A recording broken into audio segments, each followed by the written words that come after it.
ہو گیا نا نہیں؟ اس کے بعد خدا نے کہا آدم محضر آ گیا، ابھی تو زمین پہ جانا ہے، مال کمانا ہے، تو جیبیں خالی ہے، کہاں سے ادا کرتا؟ کیا گھبراتا کہ میں صلی اللہ علیہ محمد و آل محمد خمسہ مرتبہ آل محمد پہ 5 دفعہ درود بھیج مہر ادا ہو گیا۔ یہ ہے حضرت آدم ابو البشر خلیفۃ الارض نبی خدا کا معجل مہر۔ کوئی مجھے بتائے خیر معجل مہر کون سا ہے؟ علامہ مجلسی لکھتے ہیں جب معجل ادا ہو گیا خدا نے کہا آدم یاد رکھ جب تک تو زندہ ہے اپنی اولاد، وہ جب تک زندہ ہے اپنی اولاد، اور وہ جب تک زندہ رہے اپنی اصلی اور نسلی اولاد کو غیر معجل مہر بتا بتا کے جا۔ اب میں نے چہرے پڑھنے ہیں خدا کی قسم، دکھا دکھا کے جا، سنا سنا کے جا۔ حضرت آدم نے کہا بار الہ بتا تو صحیح وہ غیر معجل مہر ہے کون سا؟ کہ آدم حدثہم فضائل علی ابن ابی طالب۔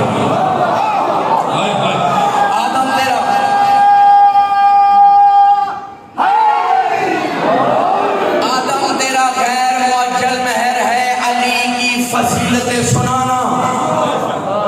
اب جو بھی آدم کا اصلی اور نسلی بیٹا ہے دیکھ سکتا ہے تو اس پہ واجب ہے علی علی دیکھے، سن سکتا ہے تو اس پہ واجب ہے علی علی سنے۔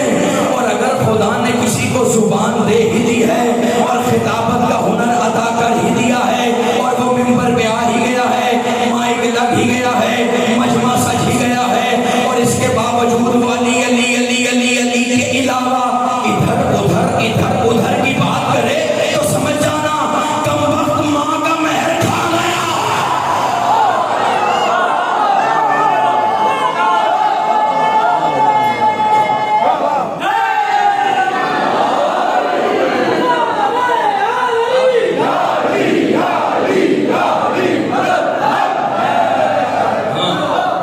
یہی آدم کے اصلی بچوں کی پہچان ہے، اس لیے کہ خدا نے شیطان کو یہ اختیار دیا نا کہ جا شریک ہو جائے ان کی نسلوں سے۔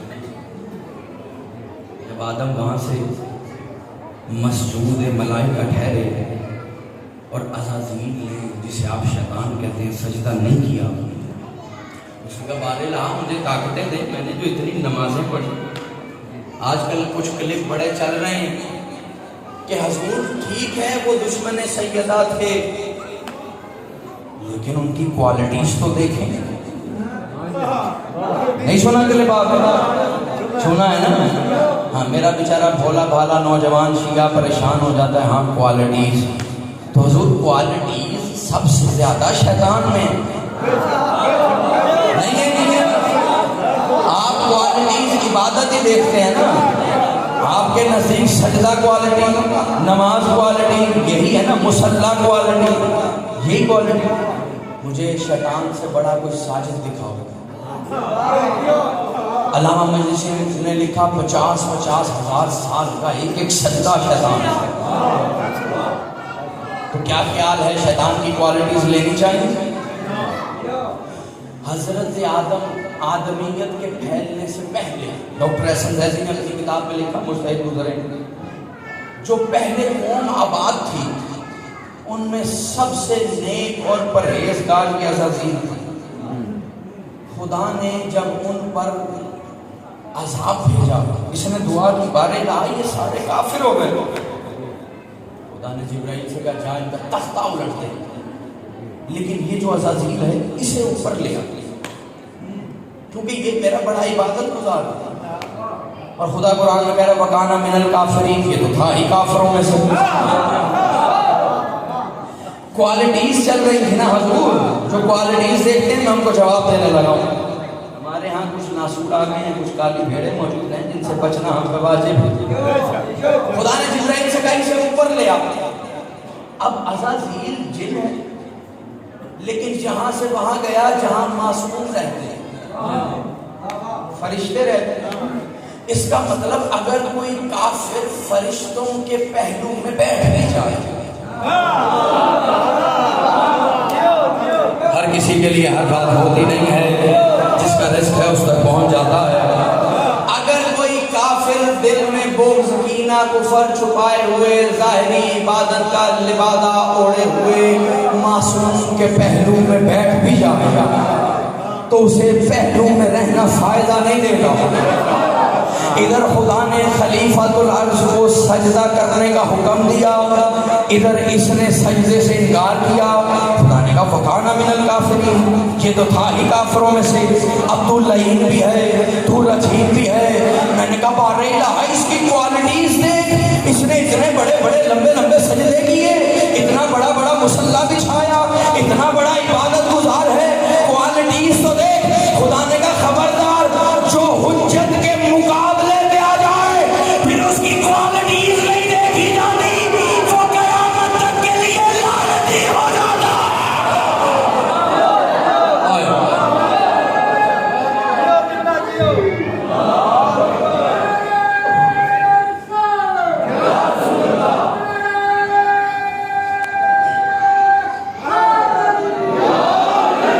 ایک دلیل اور لیتے جاؤ، کتاب کا نام مدینۃ المعاجز، صفحہ نمبر 412۔ علامہ ہاشم بہرانی نے لکھا کہ چوتھے امام کا صحابی جابر جوفی،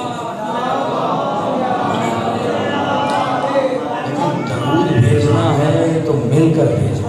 اللہم صلی علی محمد۔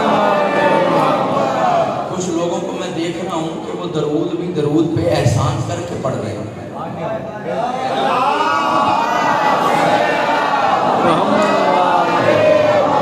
میں ان کی طبع ایمانی کے نظر اور ان کی غلط فہمی کو دور کرنے کے لیے جملہ ہدیہ کرتا ہوں کہ مسئلہ یہ ہے، جب تک کوئی عہدہ نہیں ملتا نا تب تک ہم آگے آگے ہوتے ہیں، ماتم کے حلقے میں بھی آگے، مسجد کی صف میں بھی آگے، عزاداری میں بھی آگے، ممبر کے بھی قریب، اور جب ان کی تبرکات سے اڑنے والے مقدس ذرات کے صدقے میں کوئی عہدہ نصیب میں لکھ دیا جائے، کوئی ڈاکٹر بن گیا، بڑا زمیندار ہو گیا، انجینئر ہو گیا، بڑی فیکٹریاں لگا لی، تو حضور اول تو موصوف آئیں گے نہیں مجلس میں۔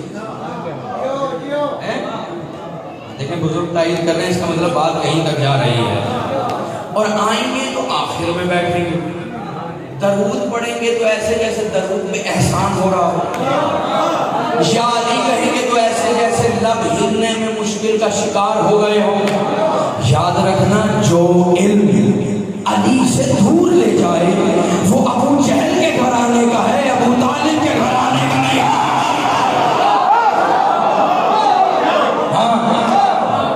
جو دولت میں اس دولت ادا سے دور لے کے جا رہی ہے وہ جگر خان کے گھرانے کی ہو سکتی ہے، خدیجہ کے گھرانے کی نہیں ہو سکتی۔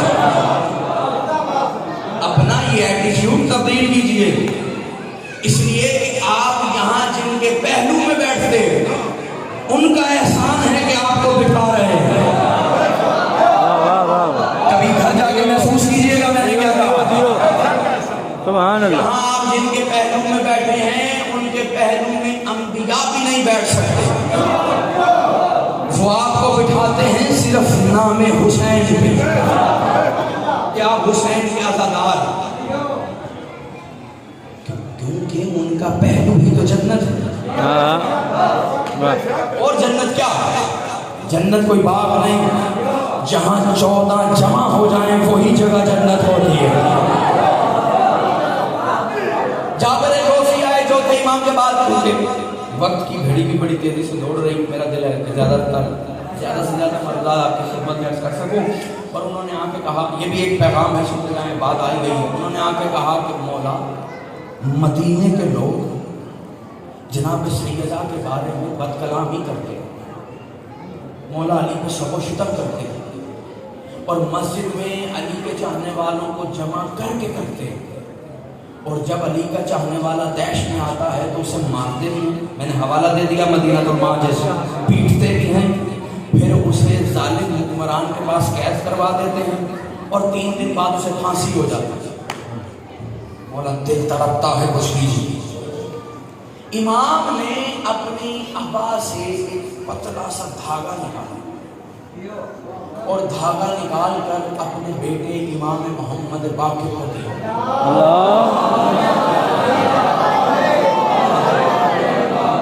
کہا جابر تم بھی صبح کو آنا. ارے میرے لال صبح یہ دھاگا لے کر مسجد میں جانا اور اس کو بس ہلکا سا جنبش دینا, اتنا ہلکا کہ بس دھاگے کو جنبش محسوس ہو, زیادہ نہیں, صرف دھاگے کو جنبش محسوس ہو. صبح ہوئی, جابر جوفی پہنچے, پانچویں امام چوتھے امام جابر کو ساتھ لے کر مسجد میں گئے. ادھر میرے پانچویں امام نے دھاگے کو ہلکی سی جنبش دی. جابر نے کہا مولا اتنے سے کیا ہوگا؟ کب مسجد کے باہر دیکھ. اب جو مسجد کے باہر دیکھا پورا مدینہ الٹ چکا تھا, پورا مدینہ الٹ چکا تھا, لاشیں بکھری ہوئی تھی, واویلا واویلا کی صدائیں گونج رہی تھی. جابر پریشان ہو کر چوتھے امام کے پاس آئے. کہا مولا مدینے کے گھر الٹ گئے, زمین میں دراڑیں پڑ چکی, قیامت کا منظر ہے, لاشیں بکھری ہوئی ہیں, مولا برداشت نہیں ہو رہا, انہیں معاف کر دیجیے. عذاب کیوں آیا کہ وہ سیدہ کے بارے میں بدکلامی کرتے تھے, ولایت کے خلاف بھونکتے تھے. ادھر جابر نے کہا مولا برداشت نہیں ہو رہا. سید سجاد کی پیشانی پر جلال الہی نمودار ہوا. خبردار سیدہ کے دشمنوں کے لیے رائی کے دانے کے برابر بھی محبت نہ رکھنا.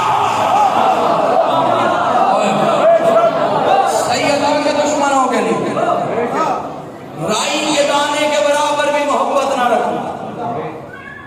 سید سجاد نے کیا دیا تھا؟ دھاگا, جس کے دیے ہوئے دھاگے کی جنبش قیامت برپا کرتے ہوئے. اب سمجھو حسین نے کربلا میں اس امام کو تلوار کیوں نہیں دی تھی؟ جس کا دھاگا قیامت لا سکتا اس کی تلوار کیا کیا نہیں لا سکتا.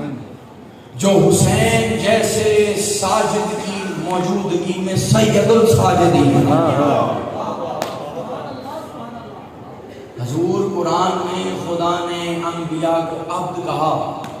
وَاذْكُرْ عَبْدَنَا داؤد وَاذْكُرْ عَبْدَنَا اسحاق, کہ حبیب ذکر کرو اسحاق کا, داؤد کا, وہ ہمارا عبد تھا. انبیاء عبد ہیں, یہ زین العابدین ہے جس کے مقابلے میں انبیاء نہ آ سکے. مصطفیٰ کا قیام مشہور ہے, علی کا رکوع مشہور ہے, حسین کا سجدہ مشہور ہے, جو ان تین عبادت گزاروں کے ہوتے ہوئے سید الساجدین ہو سے سجاد کہتے ہیں. آپ کی آنکھیں نم